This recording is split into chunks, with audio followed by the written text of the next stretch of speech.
काशी की पवित्र नगरी में सर्दियों की रात अपनी पूरी गहराई के साथ उतर आई थी। गंगा नदी के किनारे बहने वाली ठंडी हवाएं हड्डियों तक को कंपा देने वाली थीं। लेकिन उन हवाओं से भी ज्यादा सर्द वह सन्नाटा था जो पार्वती की जर्जर झोपड़ी को घेरे हुए था। इस झोपड़ी की मिट्टी की दीवारें समय और गरीबी की मार सहते सहते अपनी ताकत खो चुकी थीं। उसी धुंध और अंधेरे को चीरता हुआ एक साया धीरे धीरे उस ताकत खो चुकी थी झोपड़ी की तरफ बढ़ रहा था। वह देव था जो 15 सालों के लंबे वनवास के बाद लौट रहा था। उसके कदम झोपड़ी के दरवाजे से कुछ ही दूरी पर ठिठक गए थे। अतीत की कड़वी यादें किसी तेज आंधी की तरह उसके दिमाग में घूमने लगी थीं।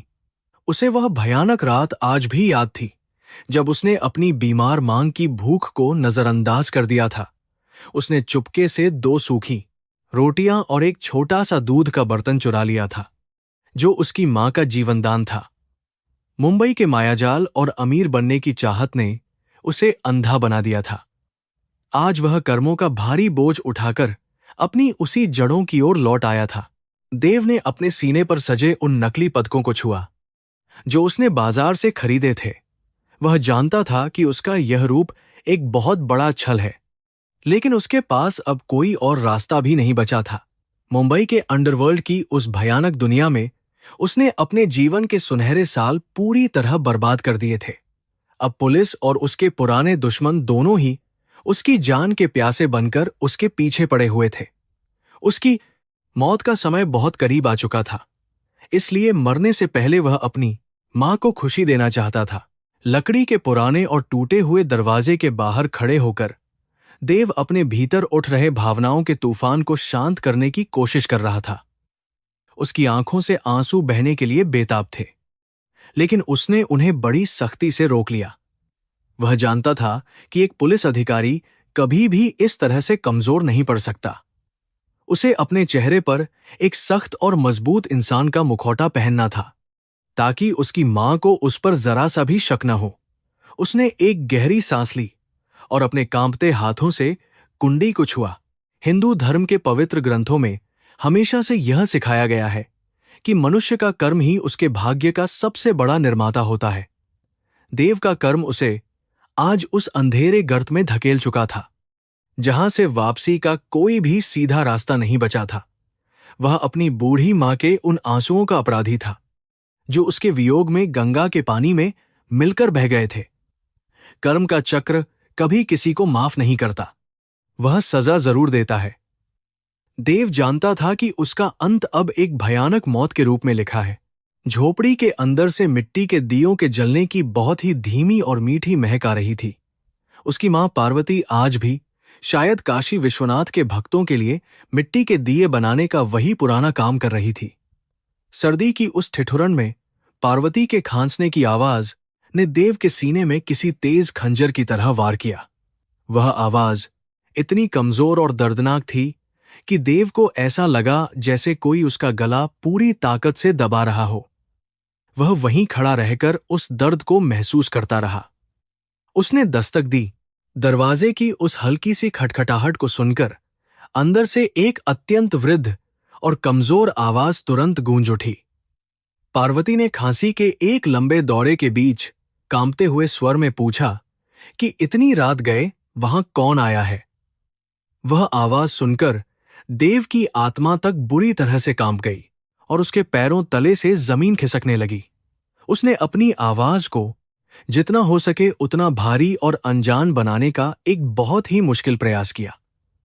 उसने अपना नाम विक्रम बताया और कहा कि वह मुंबई पुलिस से आया है और जरूरी संदेश लाया है। कुछ देर बाद वह पुराना लकड़ी का दरवाजा एक बहुत ही कर्कश और दर्दनाक आवाज के साथ धीरे धीरे खुला। देव ने देखा कि सामने एक बूढ़ी औरत खड़ी थी जिसकी कमर समय की क्रूर मार से पूरी तरह से झुक चुकी थी। उसके चेहरे पर झुर्रियों का एक ऐसा जाल बिछा हुआ था जो उसके जीवन के हर दुख को बयान कर रहा था। सबसे ज्यादा डरावनी बात यह थी कि उसकी आंखों में अब रोशनी का कोई भी नामोनिशान नहीं बचा था। वह अंधी हो चुकी थी और देव जानता था कि यह उसके दुख का नतीजा है। पार्वती ने अपने कांपते हुए और कमजोर हाथों को हवा में आगे की तरफ बढ़ाया, जैसे वह कुछ टटोल रही हो। उसने बहुत ही धीमी आवाज में पूछा कि क्या सच में मुंबई से कोई पुलिस वाला उसकी इस गरीब कुटिया में आया है। देव ने आगे बढ़कर अपने हाथों से मां के उन कांपते हुए हाथों को प्यार से पकड़ लिया। जैसे ही देव ने अपनी मां को छुआ, उसके पूरे शरीर में एक तेज बिजली सी दौड़ गई और दिल जोर से धड़कने लगा। उसने बड़ी मुश्किल से अपनी रुलाई को रोका और अपना झूठा परिचय दिया। उसने पार्वती से कहा कि वह देव का करीबी दोस्त है और दोनों साथ पुलिस में काम करते हैं। उसने बताया कि देव अब एक बहुत बड़ा और ईमानदार पुलिस अफसर बन चुका है, जिसने कई खतरनाक अपराधियों को जेल भेजा है। यह सुनते ही पार्वती के बूढ़े चेहरे पर एक ऐसी दिव्य और अनोखी चमक आ गई, जिसे देखकर देव की आंखें भर आईं। मां ने अपने दोनों हाथ जोड़कर भगवान शिव का धन्यवाद किया और खुशी से रोते हुए कहा कि उसका बेटा अच्छा इंसान है। देव को लगा कि ये शब्द उसे मार रहे हैं। बूढ़ी पार्वती ने देव को बहुत ही सम्मान के साथ अपनी उस छोटी और जर्जर झोपड़ी के अंदर बुलाया। झोपड़ी के अंदर की हालत देखकर देव का दिल एक बार फिर से गहरे कुएं में डूबने लगा। वहां कोने कोने में भयानक गरीबी और बेबसी की दर्दनाक दास्तान साफ तौर पर बिखरी हुई पड़ी थी। एक टूटी हुई चारपाई, मिट्टी के कुछ पुराने बर्तन और एक ठंडी पड़ी राख की अंगीठी, बस यही उसकी मां की कुल संपत्ति थी। देव को महसूस हुआ कि मुंबई की आलीशान जिंदगी असल में नर्क थी, जिसने उसकी मां को अकेला छोड़ दिया था।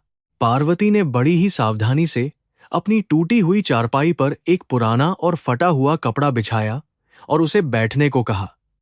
देव उस चारपाई पर ऐसे बैठा जैसे वह किसी अदालत के कटघरे में अपने भयानक गुनाहों की सजा सुनने के लिए बैठा हो।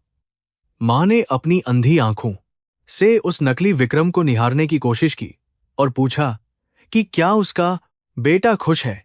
देव ने अपने आंसुओं को पीते हुए झूठ बोला कि वह बहुत खुश है और उसने ही उसे भेजा है। उसके हर झूठ के साथ कर्मों का घड़ा भर रहा था। जब पार्वती ने उससे इतनी दूर से यहां आने का खास कारण पूछा, तो देव ने एक गहरी सांस ली और अपने सबसे बड़े दर्द को शब्दों में पिरोया। उसने कहा कि देव ने उसे यहां 15 साल पुराना एक बहुत ही अहम कर्ज चुकाने के लिए भेजा है। वह कर्ज 2 सूखी रोटियों और एक छोटे से दूध के बर्तन का था, जिसे देव अपनी ही मां से बिना बताए ले गया था। यह बात सुनते ही पार्वती के चेहरे के भाव पूरी तरह से बदल गए और उसकी आंखों से आंसुओं की तेज धारा बहने लगी। पार्वती ने रोते हुए कहा कि कोई भी मां कभी भी अपने बच्चे को दिया हुआ भोजन कर्ज के रूप में नहीं मानती है। उसने बताया कि उस भयानक रात को वह भूख से नहीं रोई थी, बल्कि इसलिए रोई थी क्योंकि उसका जिगर का टुकड़ा उसे हमेशा के लिए छोड़कर अंधेरे में कहीं खो गया था। मां के उस महान और निस्वार्थ प्रेम ने देव के दिल के हर एक कड़े आवरण को पूरी तरह से तोड़कर रख दिया था। उसे यह महसूस हुआ कि उसे अपनी मां के प्यार भरे शब्दों से बड़ी सजा मिल रही थी। बूढ़ी मां ने धीरे से अपना हाथ आगे की तरफ बढ़ाया और देव की उस पुलिस वाली वर्दी को बड़े ही आदर के साथ छुआ। उसने वर्दी के बटनों और उन नकली पदकों को महसूस किया और उसके होठों पर एक बहुत ही गर्व से भरी मुस्कान खिल उठी। वह बार बार भगवान से प्रार्थना करने लगी कि उसके बेटे ने सच्चाई का रास्ता चुना है और समाज की रक्षा कर रहा है। देव के लिए यह पल किसी भयानक अग्नि परीक्षा से कम नहीं था, क्योंकि वह जानता था कि इस वर्दी के पीछे एक अपराधी छिपा है। देव ने अपने पास रखा हुआ एक छोटा सा बैग खोला और उसमें से कुछ ताजे फल, दवाइयां और खाने का सामान निकालकर मां के सामने रख दिया। उसने कहा कि यह सब कुछ देव ने मुंबई से अपनी पहली महीने की पगार से अपनी प्यारी मां के लिए खास तौर पर भिजवाया है। पहली पगार का नाम सुनते ही पार्वती का दिल खुशी से नाच उठा और उसने उस बैग को सीने से लगा लिया। वह उन निर्जीव चीजों में अपने बेटे के प्यार को तलाश रही थी, जो वहां था ही नहीं। देव की आत्मा रोने लगी। बाहर गंगा नदी की तरफ से आने वाली सर्द हवा झोपड़ी के दरारों से अंदर घुसकर माहौल को ठंडा कर रही थी। लेकिन झोपड़ी के अंदर पार्वती के दिल में एक बहुत ही गर्म और सुकून दे देने वाली आग जल रही थी। दूसरी तरफ खुड़माने को सभी देखे खेलिए दरमार गरमार को काशी शहर के दूसरे हिस्से में मुंबई पुलिस का इंस्पेक्टर राकेश देव का पीछा करते हुए यहां तक पहुंच चुका था। राकेश का लक्ष्य पूरी तरह से स्पष्ट था। वह हर हाल में देव को उसके गुनाहों की कड़ी सजा दिलवाना चाहता था। मौत अब देव के बहुत करीब आ चुकी थी। देव जानता था कि समय अब रेत की तरह उसके हाथों से बहुत तेजी से फिसलता जा रहा है। उसने अपनी मां को सुलाने के लिए एक पुराना भजन गाना शुरू किया, जो उसकी मां बचपन में उसे हमेशा सुनाया करती थी। वह भजन भगवान शिव की महिमा और कर्मों के उस महान चक्र के बारे में था, जिससे कोई भी इंसान कभी भी बचकर नहीं भाग सकता। देव की आवाज में एक अजीब सा दर्द और एक गहरी शांति दोनों ही एक साथ मिले हुए थे। यह रात उसके जीवन की आखिरी रात हो सकती थी। जैसे ही पार्वती गहरी नींद में सो गई, देव चुपचाप उस चारपाई के पास से उठा और दरवाजे की तरफ चल दिया। उसने बाहर के उस घने अंधेरे को देखा, जो उसके आने वाले कल की तरह ही बिल्कुल काला और डरावना लग रहा था। उसे पता था कि कल सुबह का सूरज उसके लिए सिर्फ बर्बादी और मौत का पैगाम लेकर ही उदित होगा। लेकिन आज रात उसने अपनी मां को जो सुकून और शांति दी थी, वह उसके इस पापी जीवन का सबसे पुण्य और पवित्र काम था, जो शायद उसे कुछ शांति दे सके। सुबह की पहली किरण ने काशी के घाटों पर सुनहरी चादर बिछा दी थी। पार्वती की झोपड़ी में अभी भी एक धुंधला सा अंधेरा पसरा हुआ था। रात भर जागने के बाद देव की आंखें बहुत भारी हो रही थीं, लेकिन उसने सोने से साफ इनकार कर दिया। वह जानता था कि उसके पास समय बहुत कम है और वह हर पल अपनी मां की सेवा में बिताना चाहता है। उसने उठकर कोने में रखी पुरानी चूल्हा जलाने की कोशिश की। धुआं उसकी आंखों में चुभ रहा था, लेकिन यह दर्द उसके पुराने दर्द के सामने कुछ भी नहीं था। चूल्हे की आग ने झोपड़ी के अंदर थोड़ी गर्माहट पैदा कर दी थी। तभी पार्वती की नींद खुल गई और उसने विक्रम को पुकारा। देव तुरंत अपनी मां के पास गया और बहुत ही कोमलता से उनके पैर छुए। पार्वती ने पूछा कि क्या उसका बेटा भी इतनी सुबह उठकर काम पर जाता है। देव ने अपने आंसुओं को रोकते हुए एक बड़ा झूठ बोला। उसने कहा कि देव हमेशा सूरज उगने से पहले ही उठ जाता है और शहर की सुरक्षा के लिए निकल पड़ता है। बात सुनते ही पार्वती का कमजोर चेहरा गर्व से चमक उठा। पार्वती ने देव के हाथों को अपने हाथों में लेकर प्यार से सहलाया। अंधी आंखों से वह अपने बेटे की छवि उस अजनबी में तलाश रही थी। उसने पूछा कि मुंबई जैसे बड़े शहर में उसका बेटा क्या खाता होगा और कैसे रहता होगा। देव का गला रुंध गया, क्योंकि मुंबई में उसने सिर्फ भूखे रहकर जुर्म की दुनिया का ही सामना किया था। उसने अपनी आवाज को स्थिर रखते हुए कहा कि आपका बेटा अब एक बड़ा अफसर है। उसे कोई कमी नहीं है। वह गरीबों की मदद करता है और अपराधियों को कड़ी सजा देता है। गरीबों की मदद करने की बात सुनकर पार्वती के होंठों पर एक बहुत सुकून भरी मुस्कान आ गई। उसने कहा कि भगवान शिव हमेशा उन लोगों का भला करते हैं जो दूसरों के दुख को समझते हैं। पार्वती ने बताया कि उसे हमेशा से विश्वास था कि उसका बेटा कोई साधारण इंसान नहीं बनेगा, बल्कि वह समाज के लिए एक मिसाल कायम करेगा। यह शब्द देव के लिए किसी बहुत ही तेज और नुकीले तीर की तरह थे, जो सीधे उसके पापी सीने में उतर रहे थे। वह अपनी ही नजरों में बुरी तरह से गिरता जा रहा था। देव ने अपनी मां का ध्यान भटकाने के लिए उस पुरानी झोपड़ी की सफाई करना शुरू कर दिया। उसने पास के एक छोटे कुएं से पानी भरकर मां के लिए नहाने की व्यवस्था की। जब पार्वती नहाकर बाहर आई, तो देव ने उसे मुंबई से लाई गई एक नई सूती साड़ी पहनने के लिए दी। वह साड़ी भी उसने एक व्यापारी से लूटे गए पैसों से खरीदी थी, लेकिन मां के लिए वह उसके बेटे की पहली नेक कमाई का एक पवित्र और अनमोल तोहफा था। पार्वती ने उस साड़ी को चूमकर अपने माथे से लगा लिया। साड़ी पहनकर पार्वती किसी देवी की तरह लग रही थी, हालांकि उसकी आंखें अभी भी बेजान और अंधी ही थीं।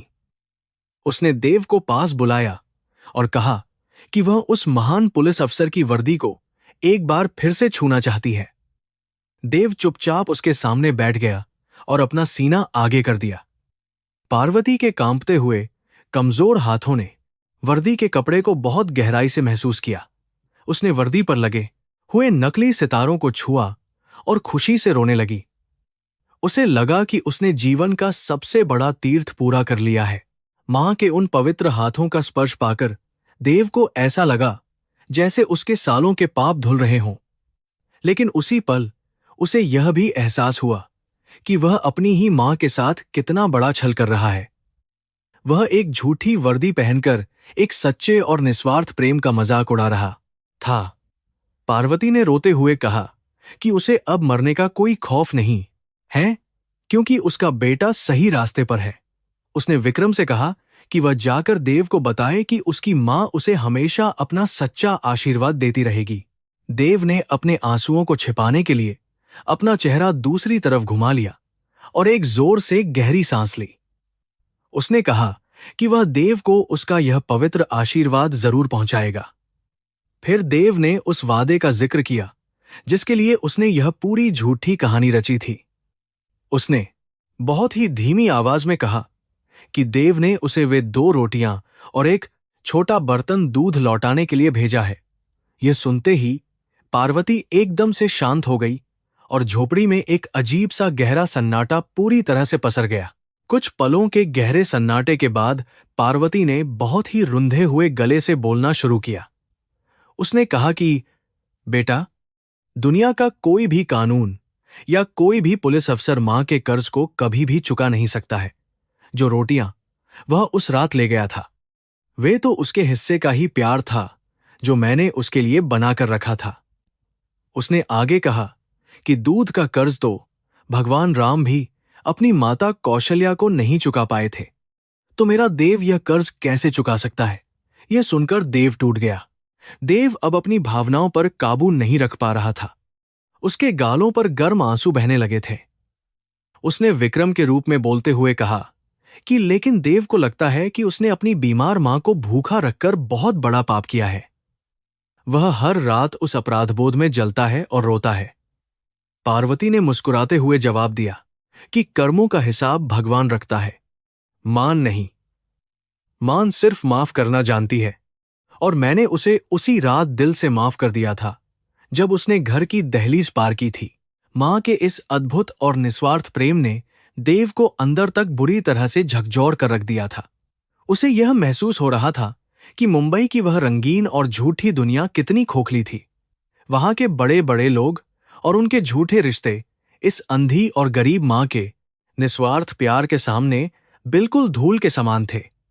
देव ने मन ही मन भगवान विश्वनाथ से प्रार्थना की कि वे उसे उसके भयानक पापों के लिए कड़ी से कड़ी सजा दें, लेकिन उसकी मां को कभी भी इस कड़वे सच का पता न चलने दें। दोपहर का समय हो चुका था और बाहर से मंदिरों की घंटियों की मीठी आवाजें झोपड़ी तक पहुंच रही थीं। देव ने बाजार से लाए गए ताजे फलों को काटकर एक पुरानी और साफ प्लेट में अपनी मां के सामने रखा। पार्वती ने बड़े ही चाव से उन फलों को खाया और बार बार देव को आशीर्वाद दिया। देव उस पल को अपने दिल में हमेशा के लिए कैद कर लेना चाहता था।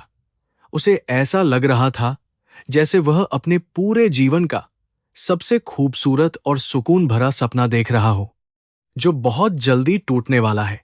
तभी अचानक झोपड़ी के बाहर गली में कुछ अनजान लोगों के तेज कदमों की आवाजें साफ सुनाई देने लगीं। देव के पुराने और अनुभवी कानों ने खतरे की उस आहट को तुरंत बहुत ही अच्छी तरह से पहचान लिया था। वह जानता था कि मुंबई पुलिस का होशियार इंस्पेक्टर राकेश और उसके साथी बहुत तेजी से उसका सुराग लगाते हुए काशी तक पहुंच चुके हैं। उसका दिल जोर से धड़कने लगा और उसने अपनी नकली पुलिस की वर्दी को थोड़ा और ठीक किया। उसने दरवाजे की तरफ देखा और अपने दिमाग में आगे की योजना बनाने लगा। पार्वती ने भी उन अनजान आवाजों को सुन लिया था और उसने बहुत ही घबराकर विक्रम से पूछा कि बाहर कौन है। देव ने तुरंत अपनी आवाज को शांत किया और एक और झूठा दिलासा देते हुए कहा कि कोई नहीं है। बस कुछ तीर्थयात्री गंगा स्नान के लिए जा रहे होंगे। लेकिन देव का अंदरूनी डर अब धीरे धीरे उसके चेहरे पर साफ नजर आने लगा था। वह जानता था कि कर्म का वह भयानक चक्र अब पूरी तरह से बंद होने वाला है और उसके पास भागने का अब कोई भी सुरक्षित रास्ता नहीं बचा है। उसने तय किया कि चाहे जो भी हो जाए, वह अपनी मां के सामने इस पवित्र झूठ को नहीं टूटने देगा। उसने पार्वती के पास जाकर उसके पैरों को छुआ और कहा कि उसे अब पुलिस थाने वापस जाना होगा क्योंकि कुछ बहुत जरूरी काम आ गया है। पार्वती का चेहरा उदास हो गया, लेकिन उसने एक सच्चे पुलिस वाले की मां की तरह उसे जाने की इजाजत दे दी। उसने कहा कि देश की सेवा सबसे पहले है, इसलिए तुम जाओ और देव से कहना कि वह भी अपना हर काम पूरी ईमानदारी और निष्ठा से करे। देव ने अपना सिर हिलाया। हालांकि वह जानता था कि पार्वती उसे देख नहीं सकती है। उसने उस छोटी सी झोपड़ी के हर एक कोने को अपनी आंखों में भर लिया, क्योंकि उसे पता था कि वह अब दोबारा यहां कभी भी नहीं लौट पाएगा। उसने अपनी मां को एक आखिरी बार बहुत ही प्यार से गले लगाया। पार्वती के शरीर की वह मीठी और जानी पहचानी खुशबू देव की आत्मा में गहरे तक उतर गई। वह खुशबू उसे बचपन की उन रातों की याद दिला रही थी, जब वह बिना किसी डर और चिंता के आराम से सोता था। जैसे ही देव झोपड़ी से बाहर निकलने के लिए दरवाजे की तरफ मुड़ा, पार्वती ने उसे पीछे से जोर से आवाज लगाई। उसने कहा कि विक्रम बेटे, देव से कहना कि वह जब भी वापस आए तो मेरे लिए मुंबई से कुछ भी लेकर ना आए। उसे बस यह कहना कि वह एक बार अपनी मां के हाथों की बनी हुई सूखी रोटियां खाने के लिए जरूर आए।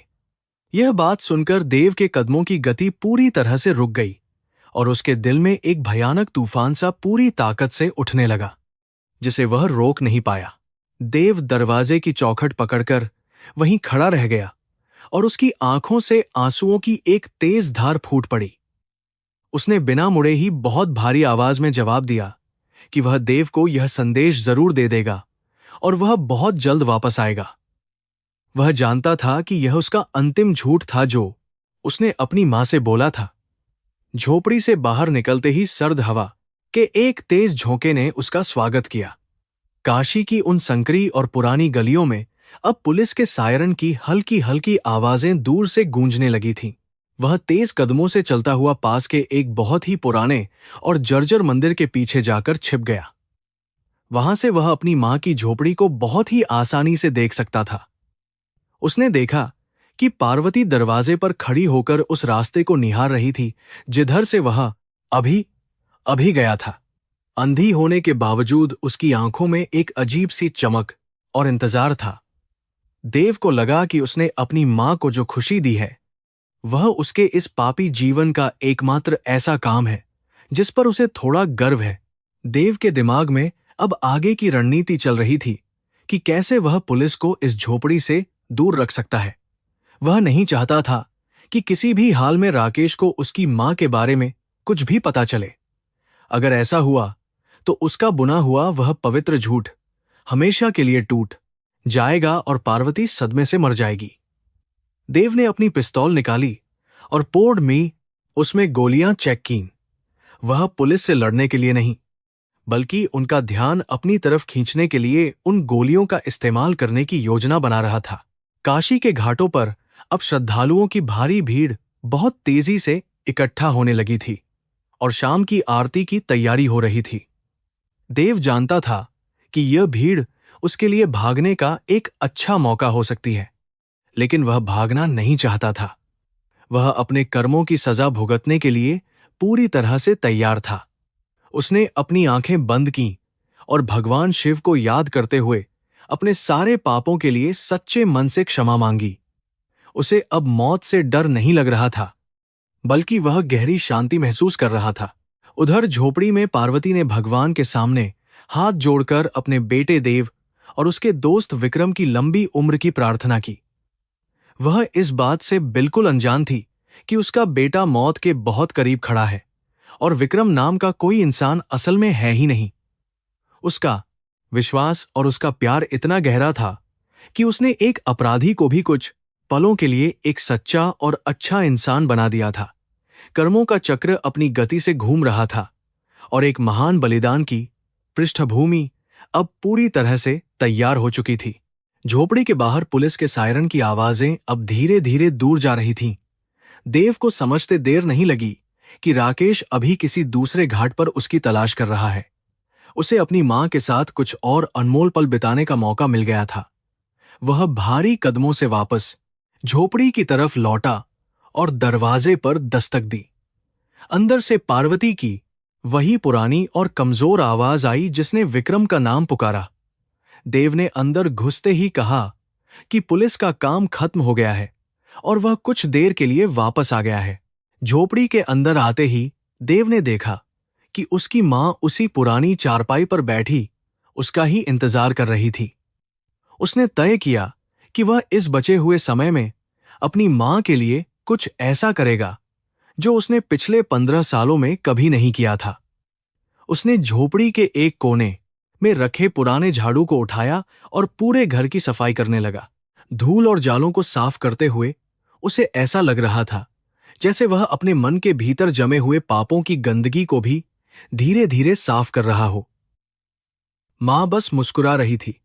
संभालती वो धूल को दून की सफाई करने के बाद देव ने आंगन में रखे सूखे उपलों और लकड़ियों को इकट्ठा किया और मिट्टी की अंगीठी में आग जलाई। सर्दियों की उस सर्द दोपहर में आग की वह छोटी सी लपट झोपड़ी के अंदर बहुत ही अजीब सा सुकून लेकर आई। देव ने बाजार से खरीदे हुए ताजे आटे, सब्जियों और दूध को एक छोटे से पुराने बर्तन में सजाकर रख दिया। वह चाहता था कि वह अपने हाथों से अपनी मां के लिए अच्छा सा भोजन तैयार करे और उसे खिलाकर अपने दिल का सारा बोझ हमेशा के लिए कम कर दे। लेकिन जैसे ही पार्वती को यह एहसास हुआ कि विक्रम खाना बनाने की तैयारी कर रहा है, उसने तुरंत उसे रोक दिया। पार्वती ने बहुत ही प्यार और अधिकार के साथ कहा कि जब तक इस घर में एक मां जिंदा बैठी है, तब तक कोई भी मेहमान भूखा नहीं सो सकता और न ही खुद खाना बना सकता है। उसने कहा कि तुम मेरे देव के सबसे अच्छे दोस्त हो, इसलिए तुम भी मेरे लिए बिल्कुल मेरे अपने बेटे के समान ही हो। आज मैं अपने हाथों से तुम्हें अपने हिस्से की गर्म रोटियां और दूध का भोजन खिलाऊंगी। देव ने अपनी मां को बहुत रोकने की कोशिश की, क्योंकि वह जानता था कि उसकी मां की आंखें अंधी हैं और शरीर कमजोर है। लेकिन पार्वती की उस ममता भरी जिद के आगे मुंबई के खतरनाक अपराधी को भी हार माननी ही पड़ी। देव चुपचाप अंगीठी के पास बैठ गया और अपनी मां की कांपती हुई उंगलियों को देखने लगा, जो कुशलता से आटे को गूंथ रही थीं।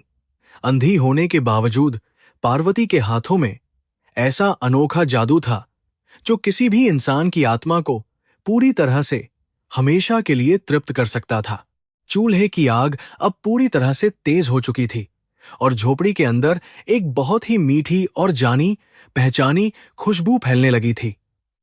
पार्वती ने आटे की छोटी छोटी लोइयां बनाईं और अपने दोनों हाथों की हथेलियों से उन्हें गोल करते हुए रोटियां तैयार करने लगी। रोटियों के बनने की वह हल्की सी थाप देव के कानों में किसी बहुत ही पवित्र और पुराने भजन की तरह गूंज रही थी।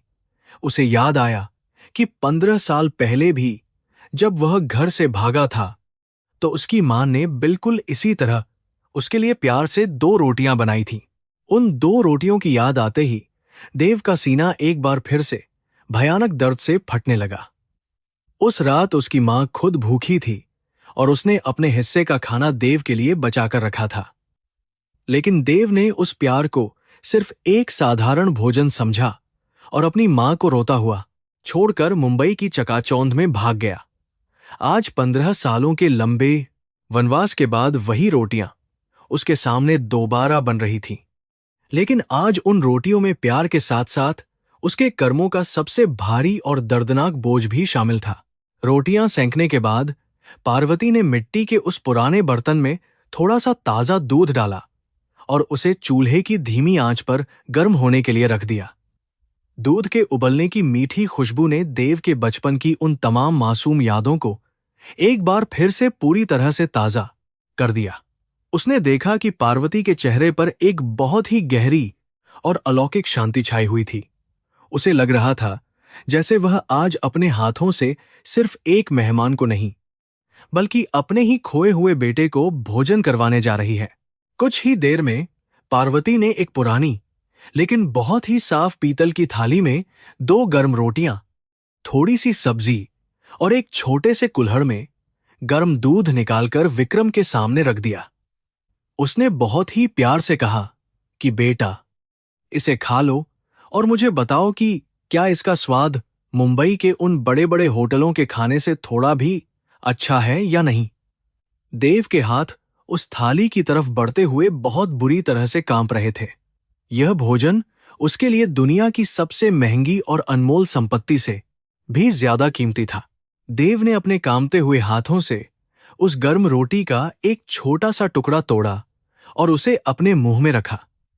जैसे ही उस रोटी का पहला निवाला उसके गले से नीचे उतरा, उसकी आंखों से आंसुओं का एक बहुत बड़ा सैलाब अचानक से फूट पड़ा। 15 सालों के बाद अपनी मां के हाथों का बना हुआ वह पवित्र भोजन उसके शरीर के हर एक हिस्से को भीतर तक रुला रहा था। उसे लगा कि वह एक बहुत ही पापी इंसान है जो इस अमृत जैसे भोजन के लायक बिल्कुल भी नहीं है। वह बहुत तेज रोना चाहता था, लेकिन उसे याद आया कि वह अभी देव नहीं, बल्कि एक अनजान पुलिस अफसर विक्रम है। उसने बड़ी मुश्किल से अपनी सिसकियों को अपने गले के अंदर ही घोंट दिया और एक बहुत ही गहरी सांस ली। वह चुपचाप अपने आंसुओं को पीते हुए उस भोजन को खाता रहा। हर एक निवाला उसके गले में एक कांटे की तरह चुभ रहा था, क्योंकि वह जानता था कि यह उस महान कर्ज की याद दिला रहा है जिसे वह कभी भी नहीं चुका सकता। उसने दूध का वह मिट्टी का कुल्हड़ उठाया और उसे अपने कांपते हुए होंठों से लगा लिया। गर्म दूध का वह हर एक घूंट देव की आत्मा के अंदर जमी हुई पाप की उस बर्फ को धीरे धीरे पिघला रहा था। पार्वती अंधी आंखों से भी देव की उन दबी हुई सिसकियों को महसूस करने की कोशिश कर रही थी। उसने अचानक बहुत ही चिंता भरे स्वर में पूछा कि क्या हुआ विक्रम बेटे? क्या खाने में नमक कम है या तुम्हें घर की याद आ रही है जो तुम इस तरह से रो रहे हो? देव ने जल्दी से अपने आंसू पोंछे और अपनी आवाज को सामान्य करते हुए एक और बहुत बड़ा और दर्दनाक झूठ बोला। देव ने भारी गले से कहा कि नहीं मान, यह खाना इतना ज्यादा स्वादिष्ट है कि मुझे सच में मेरी अपनी मां की याद आ गई। उसने कहा कि बहुत सालों से उसने किसी के हाथों से इतना प्यार भरा भोजन नहीं खाया था, इसलिए उसकी आंखें भर आईं। यह बात सुनकर पार्वती के चेहरे पर एक बहुत ही दयालु मुस्कान आ गई और उसने अपना कमजोर हाथ आगे बढ़ाकर देव के सिर को प्यार से सहलाया। मां के उस पवित्र स्पर्श ने देव के दिल को पूरी तरह से तोड़ दिया और वह अंदर ही अंदर बुरी तरह बिखर गया। हिंदू धर्म में यह माना जाता है कि इंसान जो भी कर्म करता है उसका फल उसे इसी जन्म में भुगतना पड़ता है। देव को आज यह बात पूरी तरह से सच साबित होती हुई नजर आ रही थी।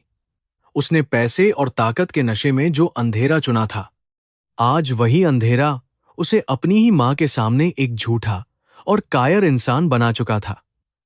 यह भोजन उसकी आत्मा के लिए एक बहुत ही कठोर सजा की तरह था।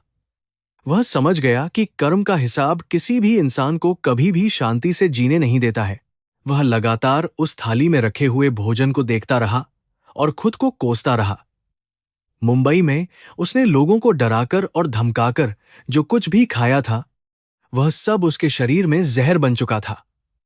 आज उसकी मां की यह सूखी रोटी उसे उस जहर से मुक्ति दिलाने का एकमात्र रास्ता लग रही थी। उसने रोटी का आखिरी टुकड़ा खाया और थाली को साफ कर दिया। वह अपनी मां के निस्वार्थ और सच्चे प्यार का एक भी कण बर्बाद नहीं करना चाहता था। उसने दूध का कुल्हड़ भी पूरी तरह से खाली कर दिया और गहरी सांस ली। थाली को खाली देखकर पार्वती का दिल खुशी और संतोष से पूरी तरह भर गया। उसने अपने दोनों हाथ हवा में उठाए और भगवान काशी विश्वनाथ को दिल से धन्यवाद दिया। उसने कहा कि हे प्रभु, मेरे देव और इस विक्रम बेटे को हमेशा सुरक्षित रखना और उन्हें हर बुरी नजर से बचाना। मां के इन पवित्र आशीर्वादों को सुनकर देव का सिर शर्म और ग्लानि से बहुत नीचे झुक गया। वह जानता था कि भगवान कभी भी किसी मुजरिम को नहीं बचाता है और उसकी सजा का समय अब बहुत ही तेजी से उसके करीब आ रहा है। भोजन समाप्त होने के बाद देव ने चुपचाप वह खाली थाली और कुल्हड़ उठाया और झोपड़ी के बाहर जाकर उन्हें साफ करने लगा। ठंडे पानी से बर्तन धोते हुए उसे महसूस हुआ कि उसके हाथ खून से सने हुए हैं। भले ही असल में वे साफ दिख रहे थे। उसे उन बेगुनाह लोगों की चीखें याद आने लगी जिनकी जिंदगी उसने मुंबई के उस खतरनाक अंडरवर्ल्ड में पूरी तरह से बर्बाद कर दी थी। आज वह अपने हाथों से बर्तन साफ कर रहा था, लेकिन वह अपनी आत्मा पर लगे पाप के काले दागों को कभी नहीं धो सकता था। दोपहर का सूरज अब धीरे धीरे पश्चिमी आसमान की तरफ ढलने लगा था। झोपड़ी के अंदर एक बहुत ही अजीब सी शांति फैली हुई थी, लेकिन देव के दिल में एक बहुत बड़ा और भयानक तूफान लगातार मच रहा था। उसने अपनी मां को उसी पुरानी चारपाई पर आराम करने के लिए लेटा दिया और खुद उसके पैरों के पास फर्श पर बैठ गया। वह अपनी मां के उन थके हुए और कमजोर पैरों को धीरे धीरे दबाने लगा। पार्वती ने गहरी सांस ली और कहा कि विक्रम बेटे, तुम्हारे हाथों में बिल्कुल मेरे देव जैसा ही जादू और प्यार है।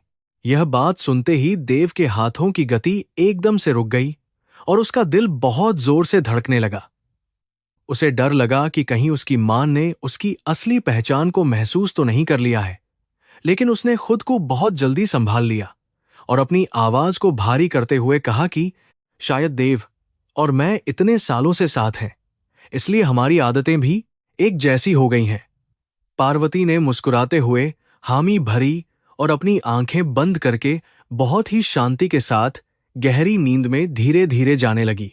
जैसे ही पार्वती गहरी नींद में सो गई, देव ने अपना फोन निकाला, जो उसने अपनी वर्दी की जेब में बहुत ही सुरक्षित तरीके से छिपाकर रखा था। फोन पर एक अजनबी नंबर से संदेश आया था, जिसमें लिखा था कि पुलिस ने काशी के सारे रास्तों की पूरी तरह से नाकाबंदी कर दी है और वे किसी भी समय वहां पहुंच सकते हैं। देव ने उस संदेश को पढ़कर तुरंत अपने फोन को हमेशा के लिए बंद कर दिया। वह समझ गया था कि यह भोजन उसके जीवन का आखिरी और सबसे पवित्र भोजन था। देव ने अपनी मां के उस शांत और सोए हुए चेहरे को बहुत ही गहराई और प्यार से निहारा। उसने अपने जीवन में बहुत से खतरनाक लोगों का सामना किया था, लेकिन आज वह अपनी ही मां के निस्वार्थ प्यार के सामने पूरी तरह से हार गया था। उसे यह समझ में आ गया था कि 2 रोटियों और एक छोटे से बर्तन दूध का कर्ज दुनिया की कोई भी ताकत या कोई भी झूठा नाटक कभी भी नहीं चुका सकता। यह कर्मों का एक ऐसा कर्ज था जिसे चुकाने के लिए उसे अपनी जान की कीमत देनी होगी। उसने चुपचाप अपनी पिस्तौल को एक बार फिर से जांचा और उसे अपनी कमर में बहुत अच्छी तरह से लगा लिया। वह जानता था कि अब राकेश और उसकी टीम के साथ उसका सामना होना पूरी तरह से तय है, लेकिन वह यह भी तय कर चुका था कि वह किसी भी हाल में अपनी मां की इस पवित्र झोपड़ी के सामने खून की एक भी बूंद नहीं बहने देगा। उसने गंगा नदी की तरफ देखा, जहां सूरज छिप रहा था और मंदिरों की घंटियां शाम की आरती के लिए बहुत ही जोर से बजने लगी थीं। काशी के घाट पर कुछ दिन ऐसे बीते जैसे कोई खूबसूरत सपना हो। देव ने मां पार्वती के साथ रहते हुए अपने जीवन की सबसे गहरी शांति का अनुभव किया। उसने अपनी मां की हर जरूरत को पूरा करने की सच्ची कोशिश की। सुबह वह गंगा जल लाता और शाम को मां के साथ बैठकर मिट्टी के दिए बनाता था।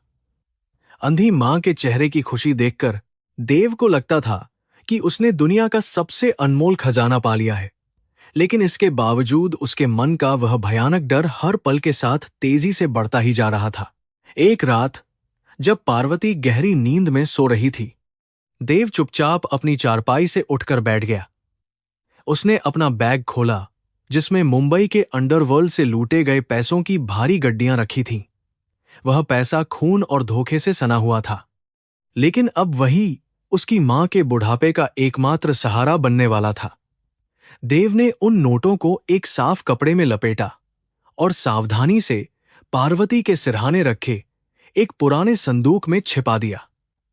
वह जानता था कि उसके जाने के बाद यह धन उसकी मां को कभी भीख नहीं मांगने देगा और उसे सुरक्षित रखेगा। अगली सुबह जब पार्वती उठी तो देव ने बहुत ही भारी मन से उस संदूक के बारे में बताया। उसने एक और झूठ बोलते हुए कहा कि देव ने अपनी कई सालों की ईमानदारी की कमाई अपनी मां के लिए भिजवाई है। यह सुनकर पार्वती की अंधी आंखों में आंसू आ गए और उसने हाथ जोड़कर शिव का धन्यवाद किया। उसने कहा कि उसे धन की कोई जरूरत नहीं है, उसे सिर्फ अपने बेटे का सच्चा प्यार चाहिए। लेकिन देव ने उसे समझाया कि यह पैसा उसकी दवाइयों और भविष्य के सुरक्षित जीवन के लिए देव ने बहुत ही प्यार से भेजा है। इधर काशी की भूल भुलैया जैसी पुरानी गलियों में मुंबई पुलिस का होशियार इंस्पेक्टर राकेश अपने दल के साथ पूरी तरह से मुस्तैद था।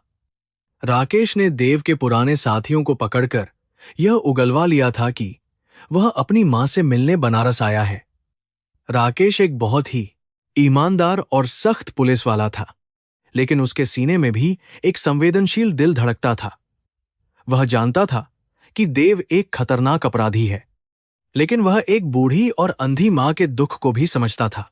फिर भी देश के कानून की रक्षा करना उसका सबसे पहला और सबसे बड़ा कर्तव्य था। राकेश ने स्थानीय पुलिस की मदद से उस छोटे से घाट के आसपास के इलाके की बहुत ही बारीकी से घेराबंदी करना शुरू कर दिया था। हर आने जाने वाले पर कड़ी नजर रखी जा रही थी और मुखबिरों को देव की तस्वीर देकर उसकी तलाश तेज कर दी गई थी। जैसे जैसे दिन ढल रहा था, वैसे वैसे पुलिस का जाल पार्वती की उस पुरानी झोपड़ी के बहुत करीब पहुंचता जा रहा था। देव की असली पहचान अब ज्यादा समय तक छिप नहीं सकती थी। कर्मों का वह अटल हिसाब अब देव के दरवाजे पर अपनी पूरी ताकत के साथ जोर से दस्तक दे रहा था। उसी शाम जब देव आंगन में बैठकर मिट्टी के दियों में तेल भर रहा था, तब उसकी जेब में रखे एक फोन की स्क्रीन अचानक चमक उठी। यह फोन उसने सिर्फ बहुत ही आपातकालीन स्थिति के लिए अपने पास छिपाकर रखा था। उसने चुपचाप फोन निकाला और स्क्रीन पर आया हुआ एक छोटा सा संदेश पढ़ा। यह संदेश मुंबई में बैठे उसके एक पुराने खबरी ने भेजा था। उसमें साफ साफ लिखा था कि राकेश इंस्पेक्टर अपनी पूरी टीम के साथ घाट के एकदम करीब पहुंच चुका है और किसी भी पल वह उस झोपड़ी पर अचानक से अपना छापा मार सकता है। संदेश को पढ़ते ही देव के हाथों से मिट्टी का वह दिया छूटकर जमीन पर गिर गया और टूट गया। दिए के टूटने की आवाज सुनकर पार्वती ने तुरंत घबराकर पूछा कि क्या हुआ विक्रम बेटे। देव ने अपनी कांपती हुई आवाज को तुरंत संभाला और कहा कि कुछ नहीं मान, बस हाथ से एक दिया फिसल गया।